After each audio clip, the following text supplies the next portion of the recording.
Hi guys, welcome to our YouTube channel. I'm Daylin, Simba. and this is Walker Faith Legacy. Yes. So today we're going to be doing an intro video to our entire process and why we decided we wanted to sell our house, buy our RV, purchase land, and go into the homesteading, business of things. We're going to answer a few questions and put a few things out there. If people want to know more detailed things about how we went about, or whatever it may be, what the plans are. Then once we get those questions, we'll make another video doing a Q&A, just to give everybody an idea of what it is that we are doing. Yeah. So without further ado, we'll get started. So first question is probably the main thing that people want to know is, why did we want to buy property? And I guess I'll start. The reason that I wanted to buy property, and this is kind of something we had discussed early on in our marriage, but just wanted to be away from everybody, just be on our own. And like I say all the time, which some people might not find appropriate, is I just want to be able to walk out onto our back porch and have a cup of coffee butt naked and not get called, the cops called on me for, indecent exposure. Uh, and also, growing up in the city all of my life, and I mean all of her life too, just experiencing something different, seeing what it's about, and just having that space, that freedom to do what we want with what we have. Yeah. For me, like you said before, this has always been like a end goal for us. Early in our marriage, we always talked about owning property and land. It was just a matter of when we were going to decide to finally, take the steps to do that. But like I don't know, like in my heart, I always felt like the country life, rural area was just something that I always liked. The solitude, Peace and quiet. the peace and quiet, things that you can do that you can't do when you in a neighborhood with HOA. Like we want to be able to be free on our property and do what we want. And Yeah. then of course, have a homestead and stuff. A garden was always in the picture. Um, so the second thing we're going to talk about is, what kind of like got the ball rolling for us to actually start moving towards purchasing land within these past few years. Mm-hmm. So in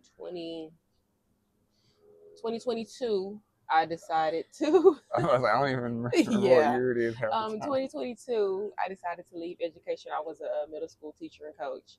Um, some things had happened, and we talked together and we decided that it was just best for me to just go ahead and leave education, and I was gonna go home, homeschool, and then do my side business. Going from two to one incomes, adding a third kid, so going from a family of four to a family of five. Just the expenses in the area that we were living in, the cost was just becoming too much. And so we decided in, like she said, 2023, to put our house on the market. But at that time, we had already been looking at properties. I probably had been in the property search for about a year at that point. At that point, were we like going to actually look at the properties and stuff yet, or? Uh, every now and then we would. So like when we come back from church, or like if we were coming to this side of town to do something, we would go look at properties rather close. We wouldn't getting Yeah, as far as we did yeah. to where we are We now. wanted like a 30-minute radius from our parents' house because they both live in the same city. So we wanted to be close to our moms and our family. Mm-hmm. We don't want to be too far away, which was kind of crazy because the area that we were looking in is starting to grow more. So prices for a few acres were just Egregious. crazy high, rather than like going further out south. So that's what we ended up doing. The decision was made that we were going to put our house on the market. So we went back and forth between renting, potentially getting a hotel, moving in with our moms, and getting an RV trailer. And we ended up landing on getting a trailer because it's something that's mobile, something that we can move around in rather quickly, gives us our own space, but at the same time, it's not, we're not tied to a 30-year mortgage. We're not Or tied renting. to the rent race to where we're just putting money into a money pit.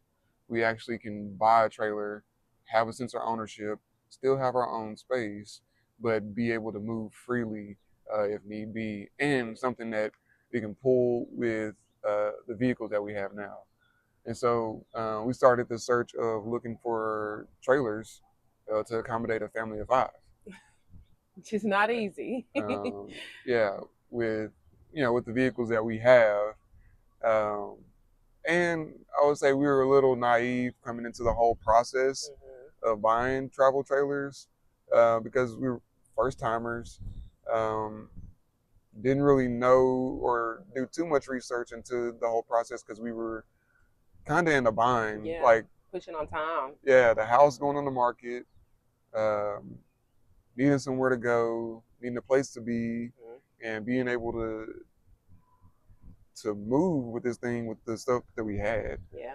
So this is Right. not anything that we both seen growing up. So this is, brand spanking new for both of us. So of course it's gonna come with mistakes, things that we could have done differently Yeah. now. So yeah, but it's fine. Big learning curve.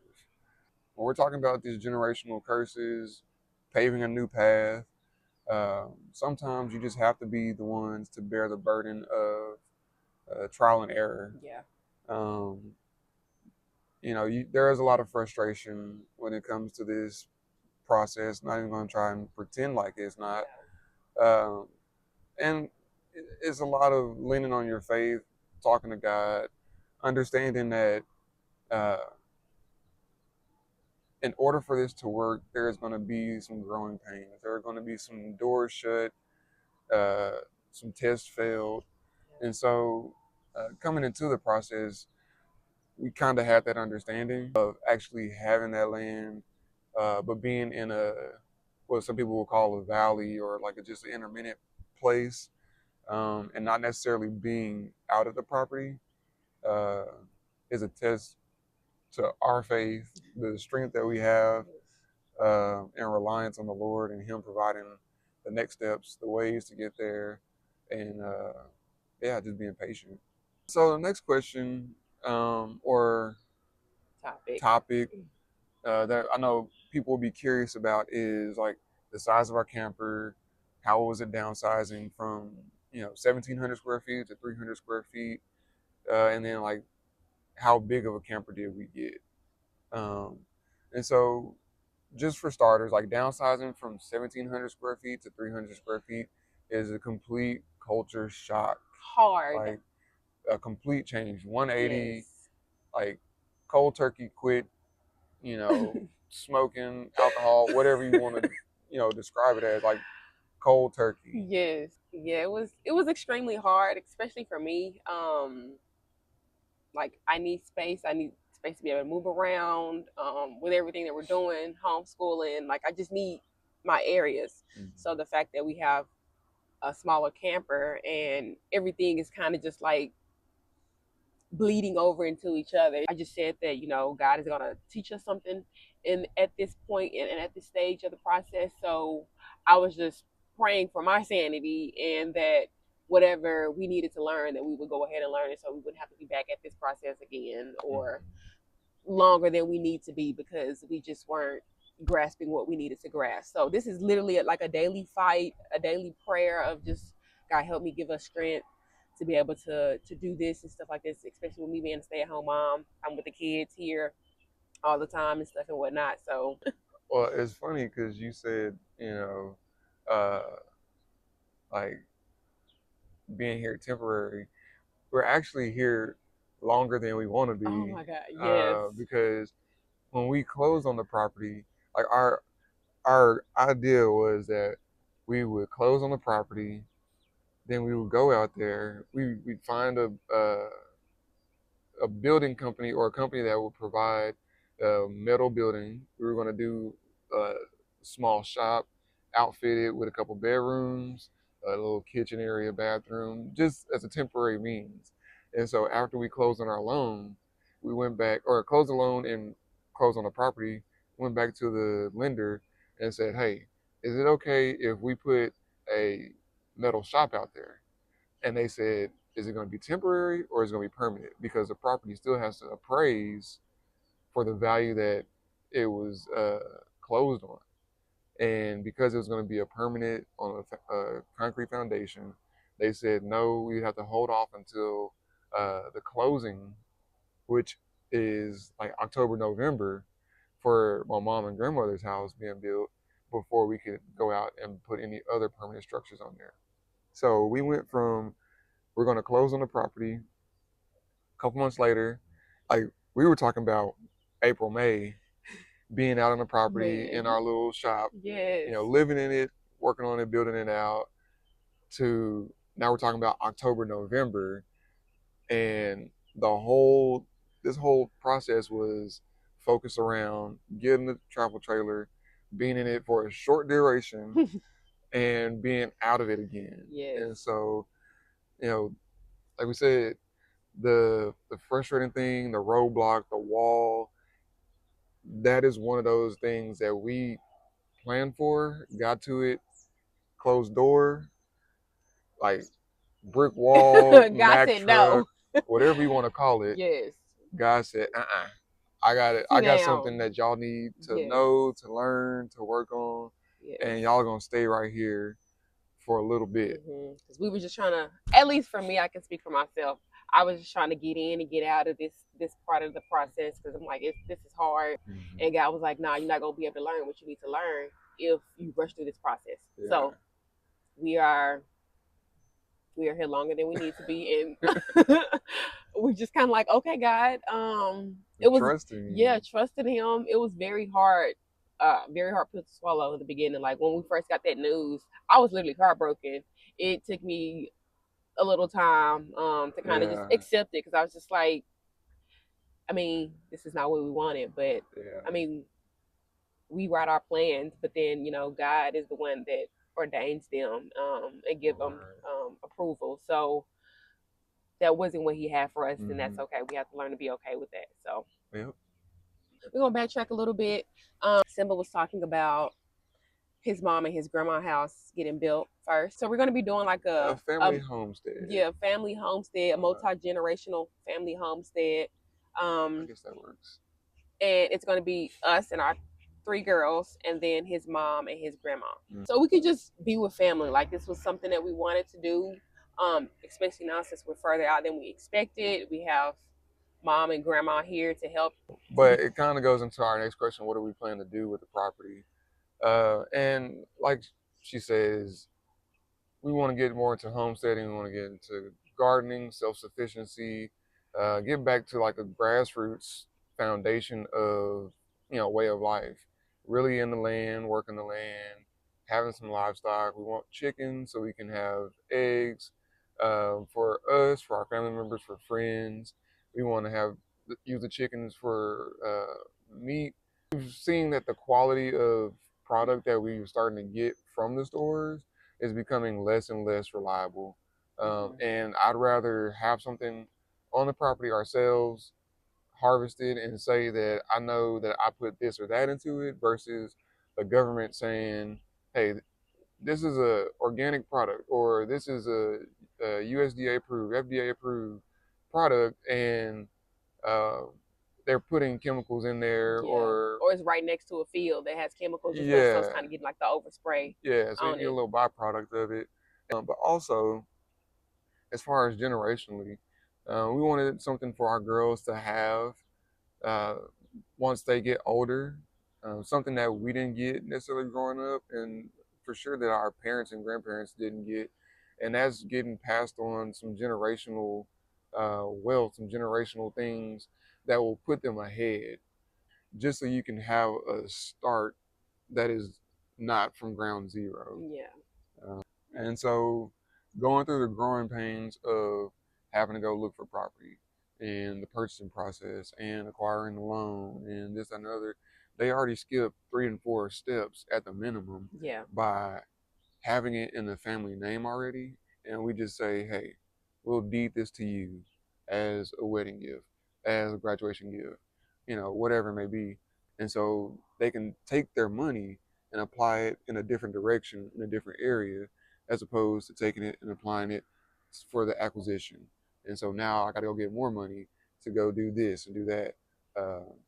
It's already provided for them in that way. So one thing that I want to talk about specifically is like home hunting versus land hunting. Looking for a home versus looking for a land is significantly different because, like I said, you put in your bed bath options, the size of the lot, size of the house, location. You throw that into Zillow, and it spits back out almost exactly what you want, if not really close. Yeah. And so you're able to pinpoint what it is you want easier. Um, and getting a loan for a house, there's more options. Yeah.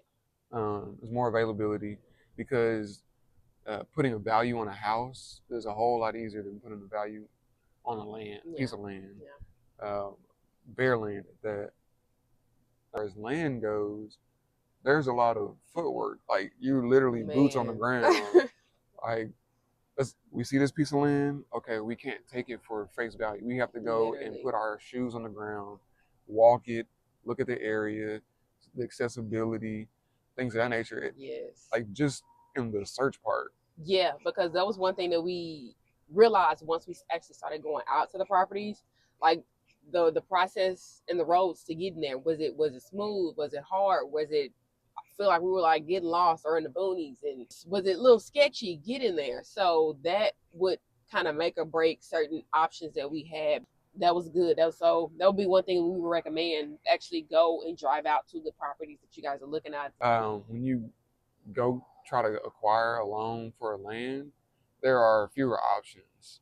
And so one of the big things that burned me out on the whole process was everybody was talking about this USDA loan. Get this USDA loan and you can go get you whatever, you can do whatever with it, and like USDA. So I'm sitting here doing my due diligence. I'm in the books, reading through their information online, like clicking the manuals, putting in our income, the areas we're looking in. All the things. I'm doing all the things. and uh and so I'm sitting here and we get to a lender and she basically was like, USDA don't exist. And I'm like, so what if I've been reading online that says USDA is here, it's for you, and you can use it? And she was like, it don't exist. You can't get a USDA loan and acquire property with it, point blank, period. Yeah. And at that point, I wanted to throw all the stuff in the trash, flip all the tables. I was done. We wasn't moving. It was a wrap. Yeah. I was fed up, and uh, so we went to a different lender. He was better versed in explaining what we could and could not do, what kind of loans we could get, and the route we could go. And we faced hiccups with this lender too, but it's that this guy was really thorough and worked with us and walked us through the process of our loan, and the type of loan, so that we could get to the destination of where we wanted to be. And so land loans are a little different. If you don't outright purchase, then there's a bit steeper of a down payment. You have to find something that is comparable in that area, and it's not like every area has 5 acres of land just ready to do what you want to do. Yeah. Because some of those would be like commercial properties that can't compare to a residential. Certain exemptions on the property where you can't even build on it. So that's something else. You can get into that of like where you're looking for the property. Oh yeah. The type of exemptions or things. Because you can't just buy some property and be like, yeah, we're gonna build on this. Like it's a lot more in depth that you need to know to make sure that you're able to do what you want to do on that piece of land. Yeah, in the search for the property, like paying attention to those descriptions, what they offer, utilities or no utilities, is very vital because in some of the descriptions of the properties, it said that you had to build a minimum square footage, that you couldn't build a certain type of house. It had to be masonry, couldn't be metal house. you could only build so far close or so close to the road or so far back from the road.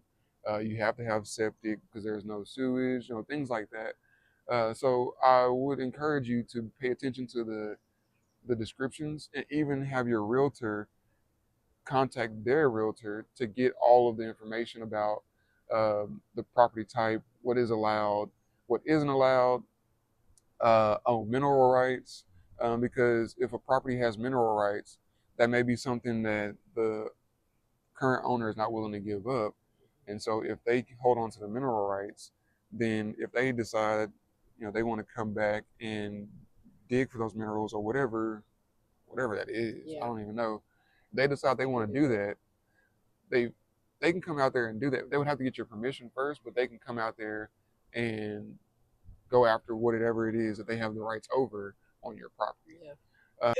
Another thing that my wife just mentioned is talking about like looking at what your property offers, and that was a big thing because we sat down and said, okay, this is what we want our property to have. We want it to be square. We want it to have trees. We want it to have water. We don't want it to be in a flood zone. I mean, we had this whole list. Like, we literally sat down and wrote out our plans. It's like Habakkuk 2. Write the vision, make it plain. And That's what we did. That was literally the basis on why we made a list of things, what we wanted, is so that we can know, we can have a reference point, so that God can see that we were going out and being intentional about what we wanted and not just saying, oh, that sounds good. Yeah. Let's do that. Like, no, we're holding ourselves to this like agreement per se on what the things that we desire so that we can present it to God and say, hey, we've talked about it, we've touched and agreed, we've prayed about it, and this is what we really want. What you think? What you think, Lord? Yeah. Can we get it? Is this in your will for us? And so when we finally, reached the point of where we are now, a lot of the boxes were checked off for us. Yeah. This one was like one or two things were not checked off. Yeah. And like the one or two things were not being 30 minutes from our parents. Yeah. Which became obsolete when my mom and grandmother got on board because they're literally going to be next door. But it's still downside because her mom was not in that 30-minute window. And so when you're doing your property search, like we were talking about with the deeds and mineral rights and the do's and don'ts, what you can and can't build out on your property, one thing you want to look for is like the flood zone, because if you build in the flood zone, you're going to have flood insurance. And so that's just an added expense on top of everything else that you have to carry. So it's not necessarily looking at the property itself, but just looking at that piece, is looking at what's around. Because we did come across one property that was fairly decent, but like there was a racetrack that was like less than a mile away, a drag strip. And that one did end up being in the flood zone. It had water, stuff like that. But we actually, it goes back to going out there and putting your feet on the ground. Yeah. And just recently rained. We went out there and it was terrible as far as traction. Yeah. And we saw how bad it flooded from the pond. So we decided that wasn't for us, along with the price. So we was just like, we need to put a list together. So once we see something we do like, we can just go and just say, does it meet these requirements that we have? Like a few of them that would be like bendable. And then other ones were kind of just like, these are deal breakers. If they don't have this, we're not getting it. If they do have this, we're not getting it type thing. To kind of just help it be a little easier. So you're just not like stressed out looking at things so much and getting invested in so much. You're just like, hey, if it have these things, if it don't have these things, yay or nay. Move on to the next property. So it wasn't like we just sat down before we did anything and said, this is our list. That list kind of grew with us to the point where we felt it was reasonable and we got everything that we needed that was necessary to get us where we wanted to be. We'll wrap it up with this final question, is why did we decide to document this process? Like now that we're out here, like in the thick of it instead of from the very beginning. And I'll tell you from my perspective that I was very resistant to documenting because I'm just not that type of person. Yeah. Being in front of a camera, like doing what we're doing now, it's a awkward thing for me. A lot of people would ask us, like from the beginning, it always came up like, y'all should document. And we was just kind of like, we thought about it because the thought would come to me a lot, but I just like, no. People have questions like, we'll just ask them and we'll answer them. We'll talk about it with them and not like make it a whole big deal. But then we had hung out with some friends one night, and that whole experience. Well, let's go back. We got to go back because when we started the process of putting our house on the market, our realtor was kind of asking us like, what is it that you're planning to do? Like, you want to sell the house, and they were just want to get a backstory. Throughout the whole process of us selling our house, process of looking for land, like it kept getting mentioned by them, like y'all really should document, and we just kept putting it off, and so then now we're at the point. Okay, right. I mean, and there's bits and pieces in between. Yeah, like people are always asking us, like, "Are y'all gonna document? Are y'all documenting?" We was just like, "No." Yeah, but then the big bombshell occurred. Yeah. So that night, I just felt like it was kind of God ordained, anyways. It was crazy because we were hanging out with like some of our high school friends, and some people from our church were there with the party in connection with her. So I was just like, this is crazy. And then it was a couple of people from our church that was coming there for her. So it was just like, so it was like our friends from high school and then people from church. And then like the random was my brother's friend that I had been knowing for a decent amount of time was also there. And so it was just like all these people that we knew from different aspects of life, just all in one place. Yeah, and it all like revolved around God. Yeah, but at different points throughout the night, it was, are y'all documenting? Like, are y'all gonna do videos? Are y'all gonna record this process? Because, like, from talking to people individually, it's like I remember us having this conversation, but it would be really dope to see y'all go through that process. Like, I would like to see y'all go through that process because we want to do that. Yeah. Like, eventually, we're trying to get to that point. And one of the couples that goes to church with us, they're actually in the same position that we're in, and they were saying like they wanted to see our process because they want to know some of the hiccups, the way that we went about things, because they're literally kind of mirroring the way we're going about it. So that was one thing. And then, they were photographers and videographers. So that was kind of like, okay, Lord. Yeah. So after that night, like we was just like, we had a good time. We were talking about just the time that we had fellowshipping with, everybody. And then on our way to go get some gas, the conversation kind of came back up like, what if we did document? Like we started talking about it a little bit more. Yeah. I was just like, this time it felt a little different. Like, I don't know. It just felt kind of like, like it was more of a push, like from God. Like, okay, now. Yeah. Instead of the pulling the teeth. Yeah, I done said this about 50, 11 other times. That's funny because I was gonna say 50, 11 times. But I'm gonna shift it to make it feel different. So that was when we kind of just stopped. Literally before we got out the car to go inside the gas station, we prayed. And I was just like, what if God is really telling us that this is what we need to do? So I said, okay, I'm feeling too convicted. I feel too something-y. So I said, let's pray. Let's stop and pray. So before we got out the car, we stopped and prayed. And I was just like, okay, like, Lord, if this is your will for us, like, let us know. Give us a sign. Yeah. So we went in the store. Once we came back, we was talking about some little pieces that we were just like, okay, that could be from God. That could be from God. That could be from God. I was just like, okay, like, Lord, I need a for sure sign. I don't need nothing small where I'm going to be like, question it. Like, I need you to kind of like slap us in the face and be like, this is what I want y'all to do.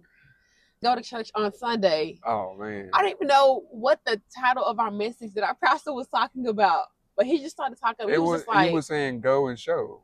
Yes, go. So yeah.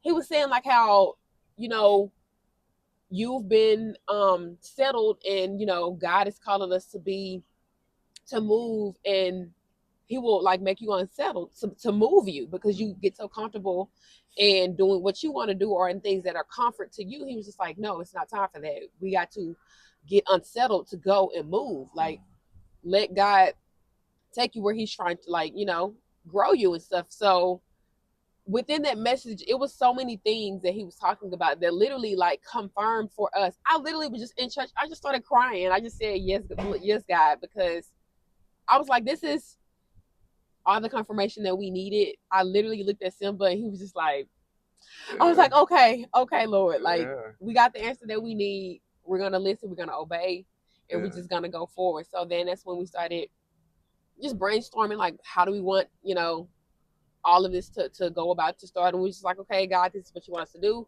Or just guide us through this, you know, Yeah. let us be able to touch the people and the lives. And our pastor kind of spoke on that, like, there's going to be, he's going to place people in your life, he's going to place supporters in your life that they're going to be blessed because they're supporting you. Because they're blessing you. Yes, because they're blessing us. It was just showing us, because I was always concerned about, you know, I don't, like, I'm sensitive, okay? So I don't want to be, you know, put out there for, you know, negativity. Obviously, you know, that's a part of the game and stuff, Right. but I just, that was something that I don't want to deal with, or I didn't want to deal with. Yeah. And our pastor talked about that and how to deal with that. And then, Well, so he said, I wish I had my notepad with me, because specifically in the verse it says, uh, he will bless those that bless you, which means in simple terms, those that support you, he will and then turn and support them, you know, in whatever way that he's going to, and then he will curse those that will curse you. And I think that was a big deterrent for this whole process, is that the negativity that would come from some people. Like, the whole reason we're doing this is, for one, for our family, for our girls. The other part of being out there is to utilize the land for God's people, to give back to community.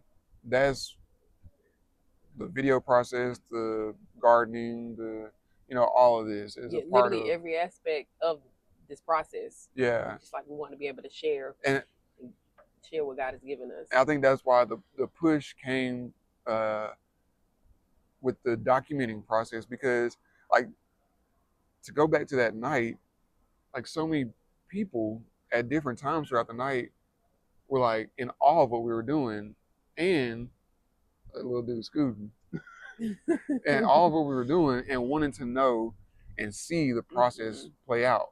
And it became that push, like she mentioned earlier, is like, this is the direction we're going. Yeah. So we're doing it.